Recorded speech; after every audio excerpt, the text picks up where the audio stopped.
What's going on? This is your man John Fortune, your host of the Frustrated Fan Sports Show, and today I'm going to talk about the benefit of Eric Bieniemy being here. Glad that he signed on. I understand that there's a lot of people with skepticism and stuff like that about Eric Bieniemy, but there's some things that I want you guys to understand when it comes to Eric Bieniemy. It's nothing wrong with a try.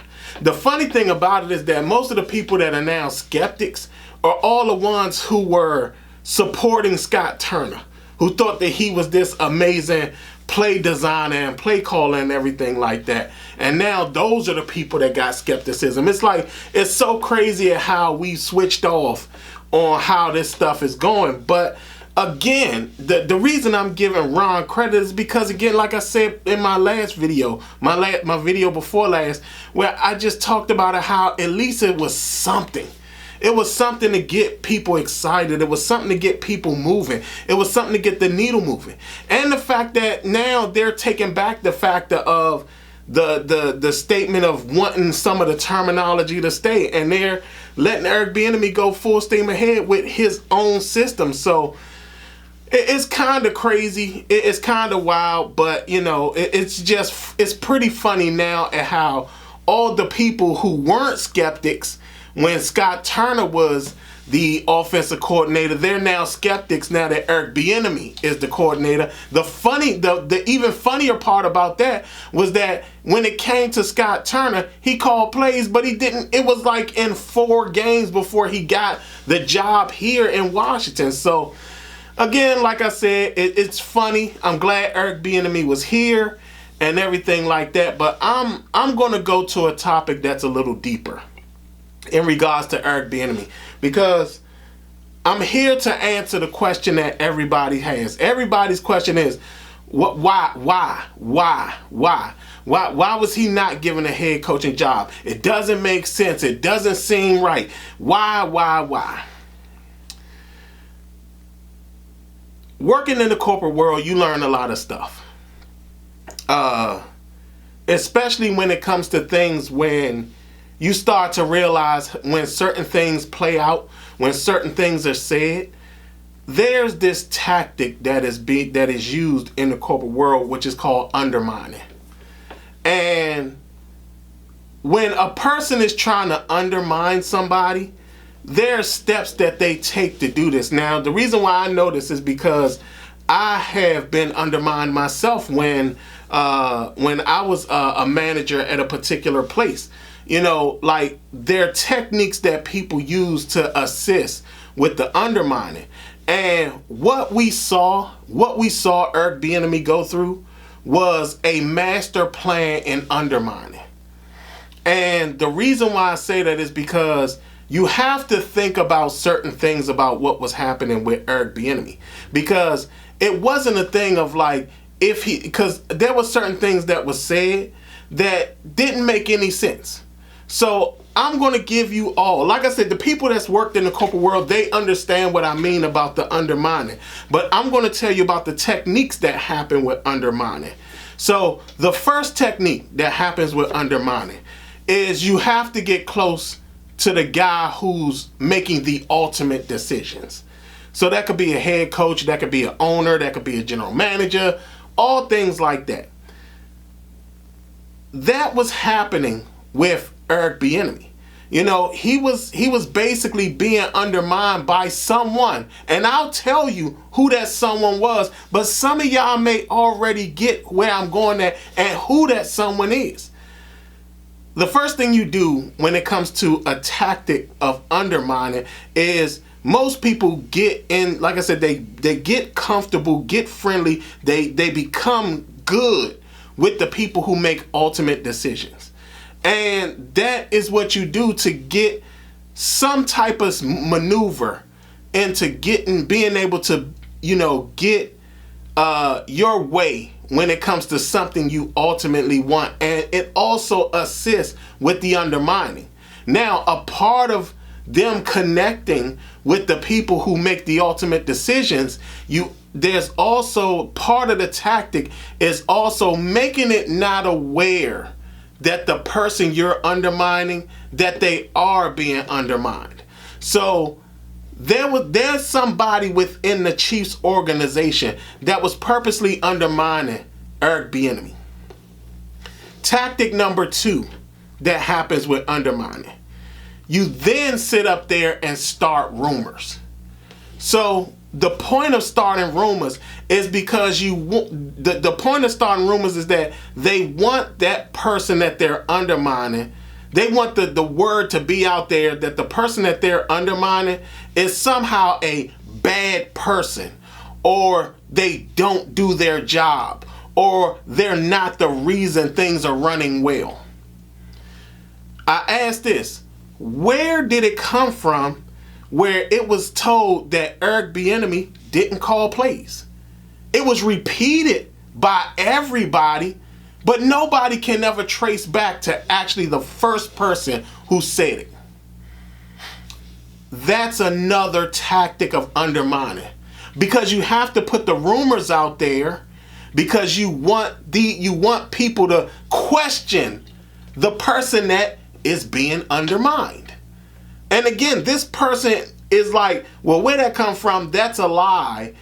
I'm not listening to it. I'm not paying attention to it. So that's another part of the tactic of undermining.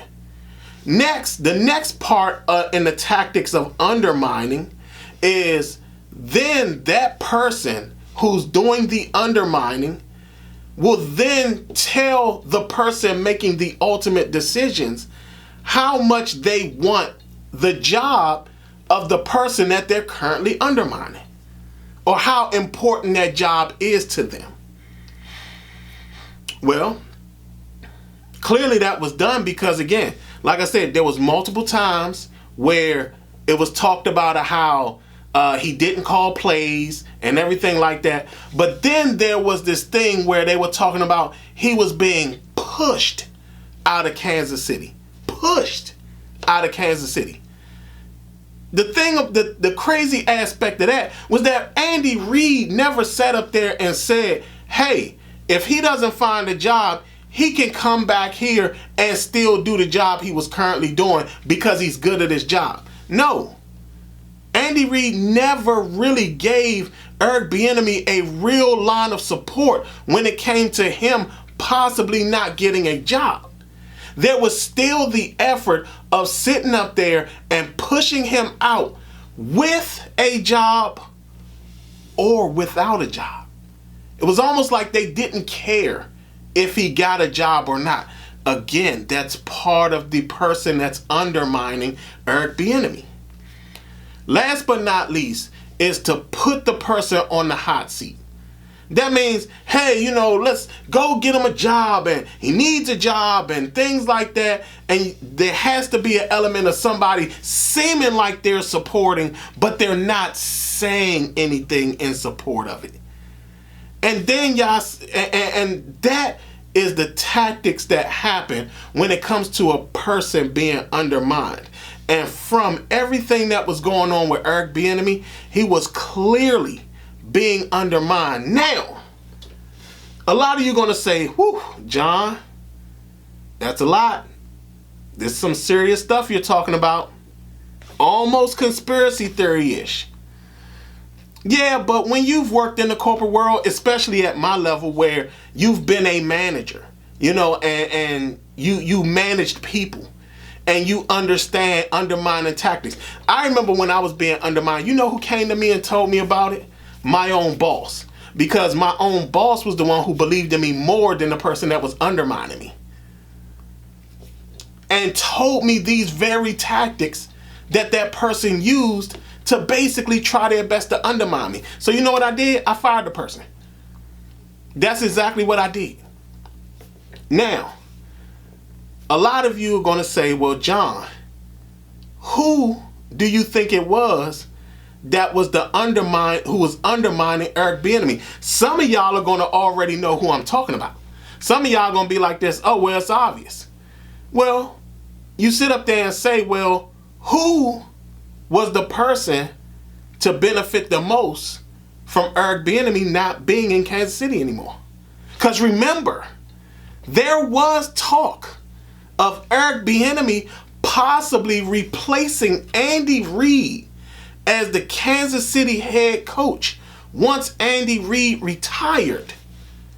So who benefits the most from Eric Bieniemy not being in Kansas City? Who does? That's right. Matt Nagy. Matt Nagy has been undermining Eric Bieniemy the whole time. Matt Nagy failed in Chicago. And then all of a sudden when Eric Bieniemy, and this is something that I always tell people that I hate about our current employment system. You know, when you fill out an application for a job, they always want to know who your past managers are. And they want you to have references and things like that, which I feel is an unfair thing, because if you and that person that's a manager just didn't get along, not because, and it wasn't because y'all didn't have a really awful working relationship, y'all probably personally didn't really like each other, but you both got the job done. Things like that, sometimes there are rules and laws in place for that, but there's no rule or law when somebody's talking to somebody off the record. But those type of things happen. So when Eric Bieniemy's name is coming up for head coaching jobs and things like that, all of a sudden it was like, oh, he's mean. He's mean to the players. He's mean to the players. He didn't call any offensive plays. He's not involved in the offense like that. Even though all the people who had boots on the ground said how involved Eric Bieniemy was in game planning and calling plays and things of that such nature. They actually said how in depth he was involved in that. But again, for some reason, somebody was sitting up there making it a plan of making sure, one, he didn't get a head coaching job. And on top of that, when it came down to it, he wasn't going to keep the job he currently had. And I know what I'm saying comes off as very conspiracy theory-ish, but yet and still, tell me what I said, which part of it doesn't make sense. Matt Nagy gained the most with Eric Bieniemy being out. He now gets to step in to the offensive coordinator job that, by the way, was talked about him stepping in, and the reason why Eric Bieniemy only got a 1-year deal. Matt Nagy gained the most. Not only that, even after the whole talk of Eric Bieniemy now coming to Washington, the whole talk was about how Matt Nagy was now going to be the guy who ends up taking over the head coaching job in Kansas City once Andy Reid retires. Matt Nagy gained so much in this. Not only that, he's very close to Andy Reid. He's very close to Patrick Mahomes. And he's very close to the owner. What we saw was a classic case of undermining being done to Eric Bieniemy. When those owners and those GMs, who are all friends with each other, who are all buddies and friends and talk to each other all the time, when they called Matt Nagy was probably the one putting this stuff out in the air. Oh yeah, he doesn't call plays, so I don't know what's special about that. Nobody can trace back to the first person that sat up there and said that, oh, he doesn't call plays. And I understand that a lot of people don't want to believe this. Some people may not want to hear this. Some people may feel it's just a conspiracy theory. But understand this. Tell me something that I said that was wrong. The person that benefited the most from Eric Bieniemy not being there was in fact Matt Nagy.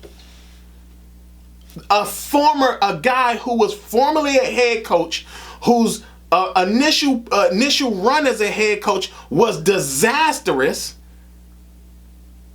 that he was still mad about, Eric Bieniemy is technically in his spot. And I got to find a way to get him out of here. By the way, as everybody knows, Matt Nagy, when he was in Kansas City, also didn't call plays.